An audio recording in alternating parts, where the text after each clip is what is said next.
Church.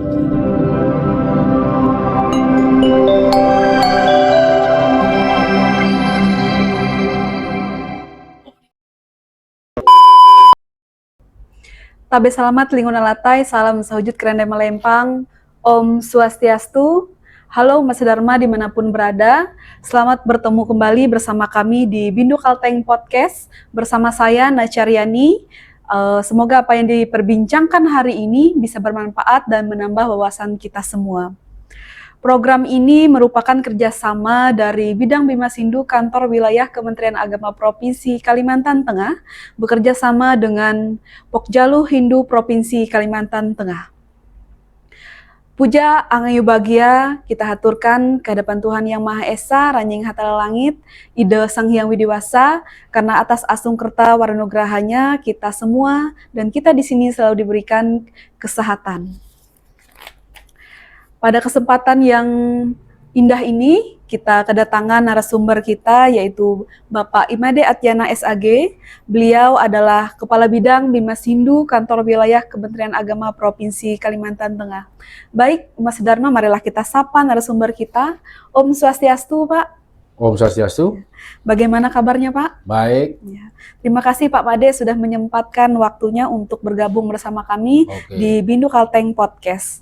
Pada kesempatan ini kita akan berbincang nantinya membahas tema tentang kerukunan umat beragama perspektif Hindu. Sebelum kita masuk ke pertanyaan, di Kalimantan Tengah ini Pak dikenal dengan Palsapah Umar Betang, yang merupakan warisan leluhur dan atau nenek moyang pada zaman dulu di Kalimantan Tengah.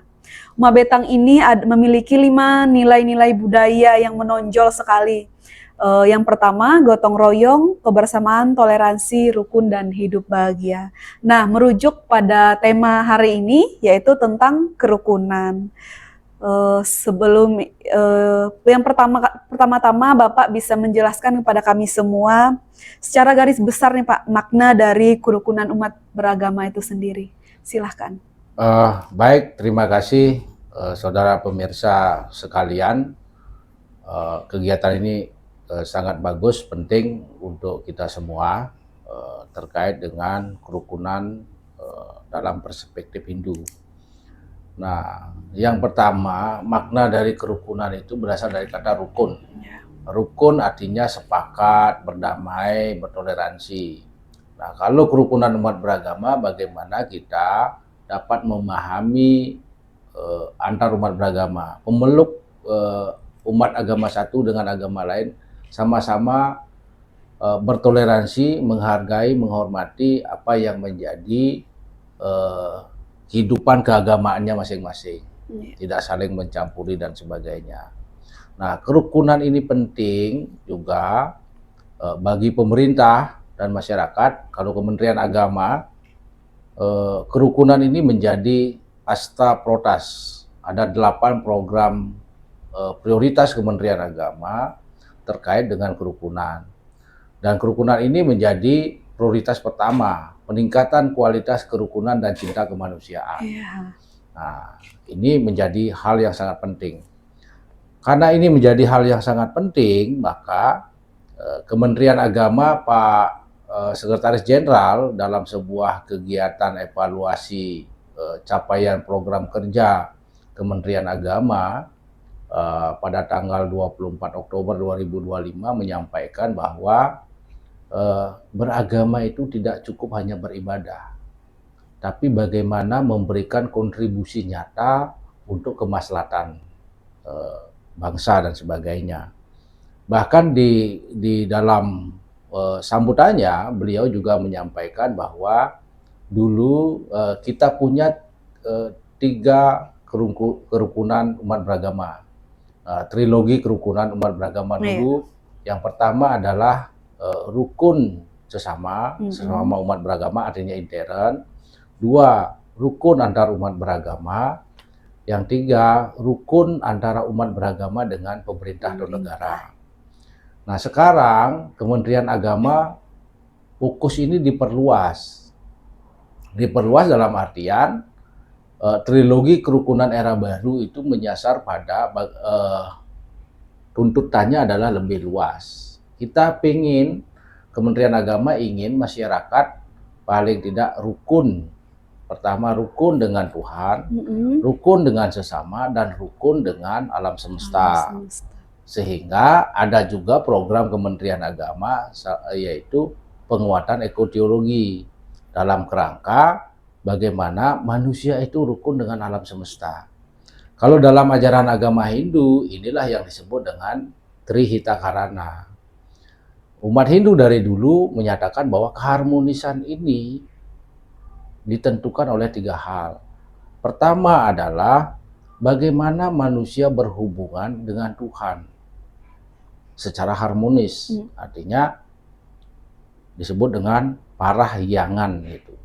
Parahyangan itu adalah bagaimana manusia itu berinteraksi. Umat Hindu itu berinteraksi dengan Ida Sang Hyang Widiwasa atau Ranjing Hatala Langit.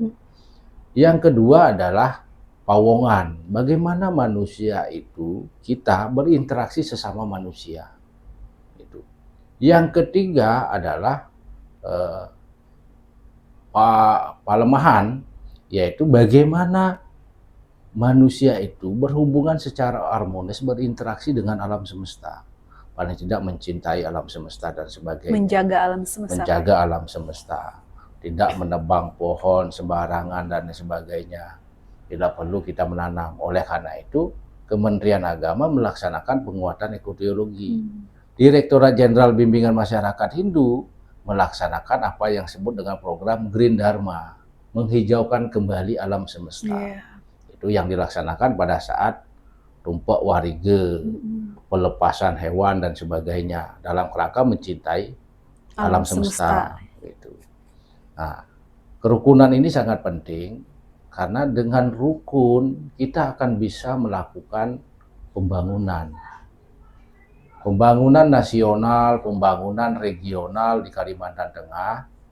Kalau masyarakat Kalimantan Tengah khususnya misalnya rukun semua, tidak ada bergejolak, tidak ada konflik, pasti pembangunan akan dapat berjalan. Betul. Fokus pemerintah daerah, Kementerian Agama adalah fokusnya nanti ada fokus-fokus lain. Tidak fokusnya menyelesaikan konflik. Iya, ada gitu. konflik.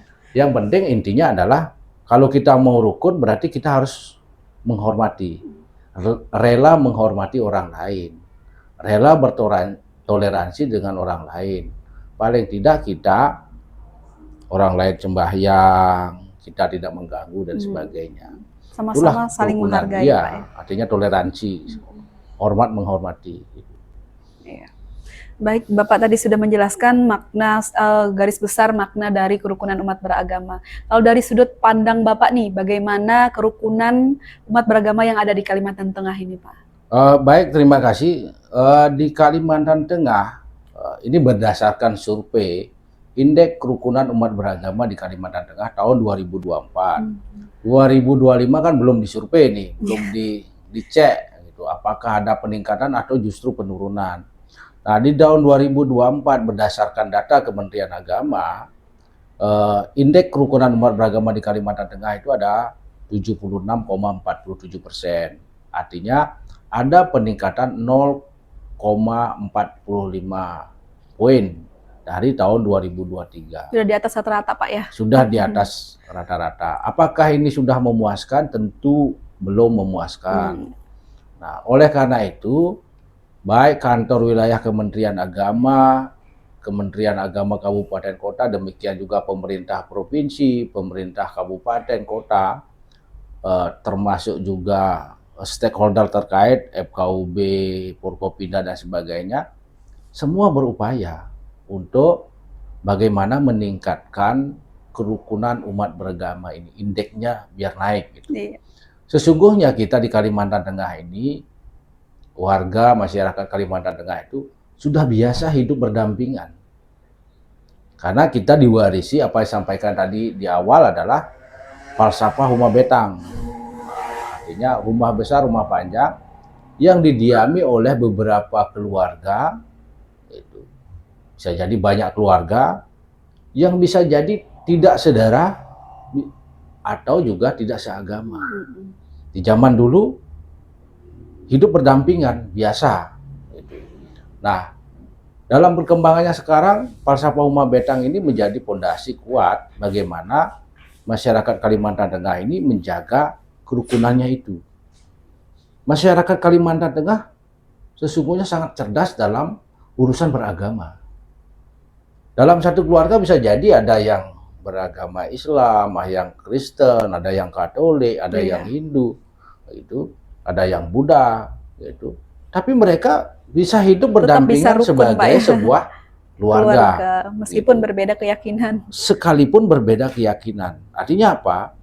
Orang Kalimantan Tengah itu kecerdasannya dalam beragama luar biasa. Urusan agama. Itu adalah urusan individu, urusan keluarga dengan Sang Pencipta. Itu. Urusan keluarga itu urusan darah. Itu. Tetap gitu dijaga dan sebagainya. Itu. Artinya masyarakat Kalimantan Tengah itu biasa dengan perbedaan agama. Gitu. Baik, tadi sudut pandang Pak Made tentang kerukunan umat beragama di Kalimantan Tengah.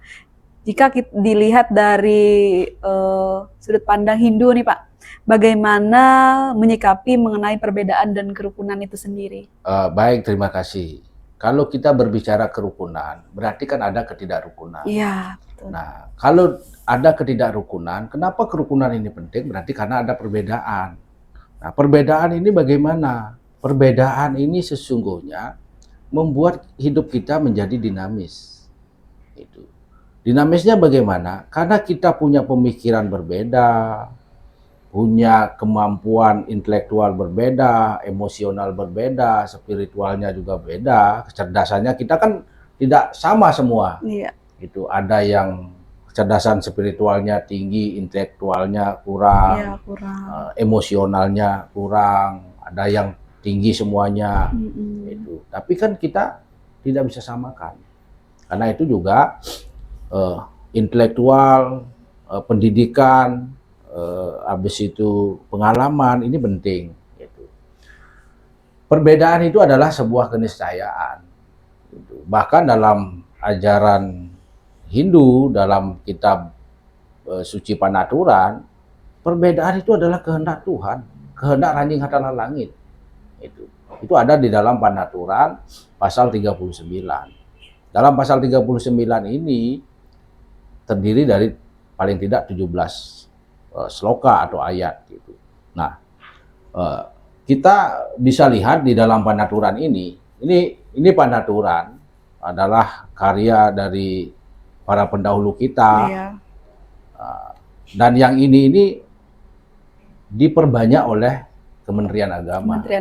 Dalam hal ini adalah bimbingan masyarakat Hindu.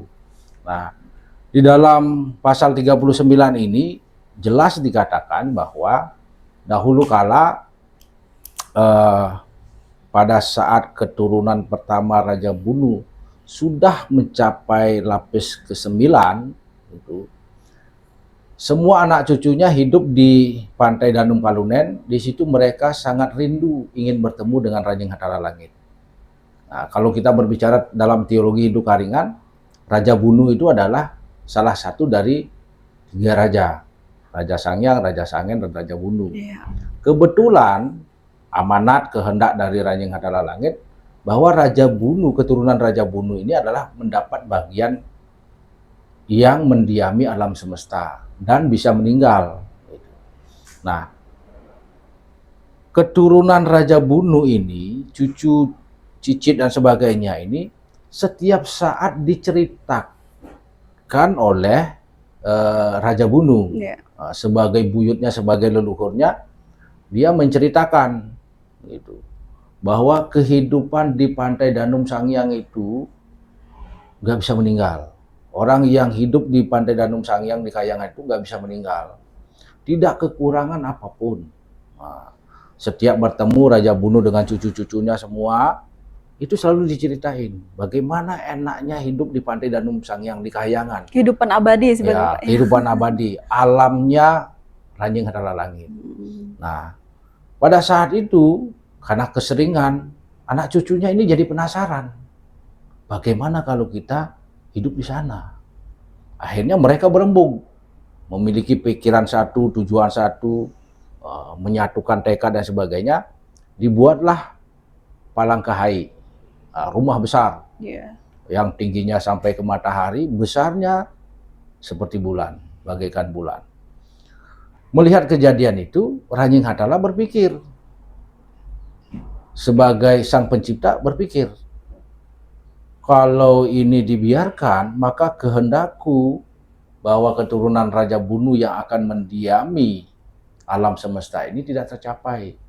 Maka pada saat itu, sesuai dengan pasal 8, itu, Ranjing Hatala pun menjadikan kehendaknya dengan segala kekuasaan ciptaannya bersama suara nyahu batengkung ngaruntung langit, ia menjadikan bermacam-macam bahasa bagi mereka semua, sekaligus membagi-bagi cara berpikir mereka. Artinya apa? Cara berpikir kita juga sesungguhnya di awal itu diberikan oleh Ranjing Hatala Langit, sehingga kita beda, beragam bahasanya berbeda dan sebagainya gitu. Nah, semenjak itu kalau dulu satu bahasa, itu satu cita-cita, satu pemikiran dan sebagainya, semenjak itu keturunan Raja Bunu tidak lagi satu bahasa, satu pemikiran, gitu. Tetapi punya bahasa berbeda, punya pemikiran yang berbeda, sehingga rumah besar yang dicita-citakan itu nggak terwujud. Tentu karena ini adalah memang kehendak sang pencipta. Karena berbeda pemikiran tadi, Pak, ya. Bahkan kalau di sini diceritakan itu pada saat membangun itu minta palu gitu istilahnya kan, minta palu, ini dikasih gergaji dan sebagainya. Nah, ini itulah kehendak sang pencipta, Ranjing Hatala Langit atau Ida Sang Hyang Widiwasa itu. Nah, setelah itu karena ini berbeda-beda, mereka mendiami, sehingga kita punya bahasa yang berbeda. Nggak usah se-Indonesia kita berpikir, di Kalimantan Tengah saja, suku Dayak saja kan berbagai macam bahasa. Ada bahasa Dayak Kahayan, Ngaju, Barito, Lawangan dan sebagainya, macam-macam gitu. Terus pola pikir kita nggak usah se-Kalimantan Tengah atau sekota Palangkaraya, dalam keluarga saja kita yang bersaudara kandung saja bisa jadi punya pemikiran yang berbeda. Tentu hal ini dipengaruhi oleh kecerdasan intelektual, pengalaman dan sebagainya. Nah, di Kalimantan Tengah ini sesungguhnya luar biasa. Nah, perbedaan ini penting menjadi sebuah kekuatan dalam pembangunan. Kalau membangun saja, bikin pondasi, kalau hanya semen saja ditaruh di sana sebagai pondasi kan nggak kuat. Pasti harus ada pasir, ada batu, ada kerikil dan sebagainya, ada air sehingga pondasi itu kuat. Artinya apa? Perbedaan ini kalau dikelola dengan baik akan menghasilkan sesuatu yang positif. Yang sama-sama saja itu, yang sama saja kalau tidak dikelola dengan baik pasti akan membuahkan kehancuran. Iya, betul. Gitu. Nah, saya kira demikian terkait dengan perbedaan. Kalau di ajaran Hindu ini kan biasa gitu, perbedaan itu biasa gitu. Karena ciptaan Tuhan itu pasti ada siang malam, gitu, positif negatif, laki-laki perempuan banci, ada. Gitu. Ya, betul sekali, Pak. Tadi tentang perbedaan dan kerukunan, bagaimana menurut pendapat Bapak cara atau kiat kita nih Pak agar tetap menjaga kerukunan antar umat beragama? Baik, terima kasih. Ini saya bacakan dalam Svetaswatara Upanishad. Kebetulan sekarang media sosial bagus, kita mau cari apa juga dapat kan. Iya, betul. Nah, dalam Svetaswatara Upanishad itu dijelaskan, Eko Dewa Sarwa Butesu Budas. Gitu. Sarwa Wiyapi Sarwa Butatma. Gitu. Karma Diaksa Sarwa Buta Diwa. Gitu. Artinya begini, sesungguhnya dalam setiap makhluk hidup terdapat sinar suci Tuhan yang Maha Esa, yang tersembunyi menggaib dalam setiap makhluk. Ada di mana-mana yang disebut dengan jiwa atau Atman. Dari semua makhluk memerintah semua tindakan dan sebagainya. Itu artinya apa? Ada yang bahasa yang lebih sederhana adalah Sarwa Kalwidam Brahman. Kita harus memahami Sarwa Kalwidam Brahman. Artinya apa? Kita harus paham bahwa di setiap makhluk, setiap yang ada itu adalah perwujudan Tuhan. Saya membenci Naca berarti saya membenci Tuhan. Gitu.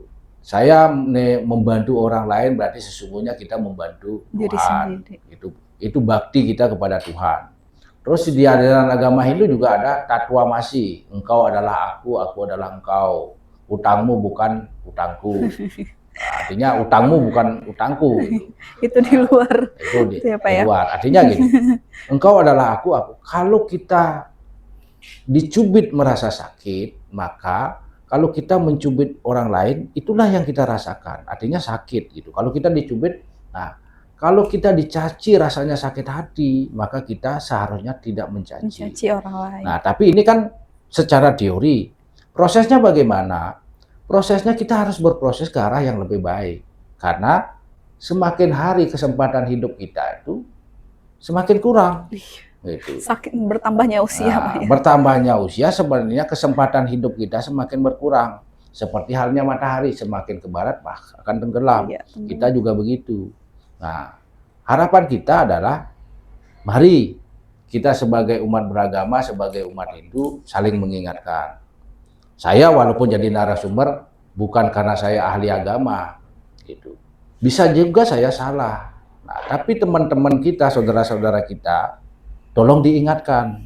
Gitu. Oh ini Anda salah dan sebagainya. Kita kan tugas kita mengingatkan. Itu. Saya kira ini yang penting kita lakukan. Iya, baik.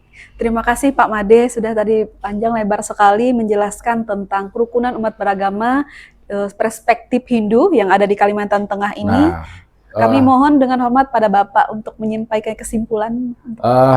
Baik, terima kasih. Sebelum saya simpulkan, Bapak Ibu umat sedharma yang ada di Kalimantan Tengah, kebetulan buku Panaturan yang dicetak oleh Kementerian Agama dalam hal ini Bimas Hindu di tahun lalu ini masih ada sisanya.